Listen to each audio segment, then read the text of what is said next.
Kisah Nabi Musa alaihi salam dan Qorun. Pada zaman dahulu, di masa kenabian Musa alaihi salam saat memimpin Bani Israel, ada seorang pengikutnya yang sangat taat beribadah, bernama Qorun. Setiap harinya, ia beribadah dan tidak mementingkan kehidupan duniawi. Meski disegani sebagai ulama karena ketaatannya akan ibadah, Qorun yang tak mementingkan dunia membuat kehidupan keluarganya pun jauh dari kata layak. Sang istri yang bernama Ilza pun sering mengeluhkan ingin kehidupan yang lebih layak. Singkat cerita, suatu hari datang dua orang lelaki utusan Raja Golan. Mereka memberinya hadiah berupa uang emas yang sangat banyak. Qorun menolaknya dan berdalih bahwa ia tak mengenal Raja Golan dan tak membutuhkan bantuan. Utusan Raja Golan kemudian berhasil membujuk istri Qorun untuk menerima hadiah tersebut. Betapa marahnya Qorun. Namun ia tak tega saat melihat sang istri begitu bahagia.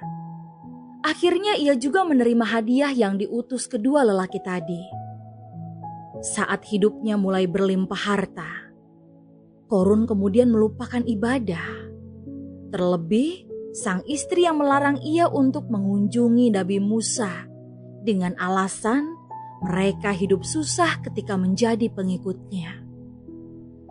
Kemudian ini membuat Qorun tak pernah lagi beribadah dan semakin tenggelam dalam urusan duniawi. Sampai suatu ketika, seorang teman Qorun berkunjung dan mengingatkannya untuk bersedekah atas harta yang ia miliki sekarang. Dengan terpaksa, Qorun mendatangi Nabi Musa untuk bertanya seberapa banyak zakat yang harus ia keluarkan. Ternyata jumlah yang harus dibayarkan begitu besar. Lalu timbullah prasangka buruknya terhadap Nabi Musa.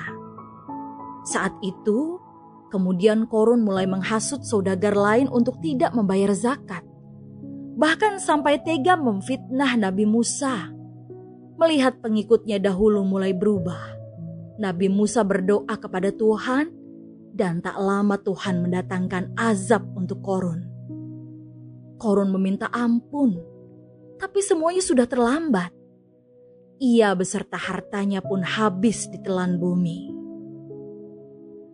Melalui cerita Nabi Musa dan Qorun di atas, Mama bisa mengajarkan pada anak untuk tidak lalai akan kenikmatan yang sudah diberikan oleh Allah Subhanahu wa Ta'ala. Jadilah umat Allah yang selalu bersyukur dan tak lupa bersedekah atas rezeki yang dimiliki. Tak masalah berapa besar jumlah yang anak keluarkan. Yang terpenting didasarkan niat dan ketulusan. Sebab dalam setiap rezeki kita ada bagian untuk orang lain yang membutuhkan.